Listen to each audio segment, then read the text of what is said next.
È cascato giù. È andato giù, non so dopo il motivo, perché se sono saliti sopra o cosa. La copertura del capannone ha ceduto sotto i loro piedi, il drammatico volo da un'altezza di 8 metri, l'impatto al suolo. Sono ricoverati in condizioni gravissime all'ospedale Cafoncello 2 operai della ditta Soladria di Adria nel Rodigino, precipitati dal tetto del capannone dell'azienda Carniato di via dell'Indipendenza nella zona industriale di Paderno di Ponzano Veneto.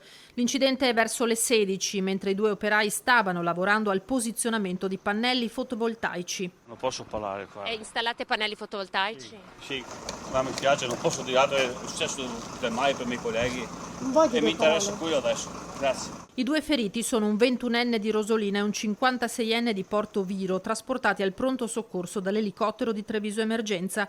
Sul posto vigili del fuoco, ispettori dello Spisal e carabinieri che hanno sentito i colleghi in lacrime.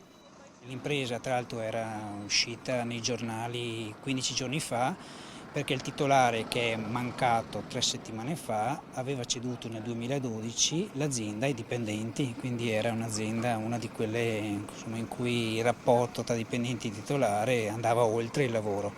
Insomma, sfortunatamente non sono stati pagati bene da questo gesto di bontà, è stata una sfortuna, poi è chiaro che la Spisal farà le proprie indagini.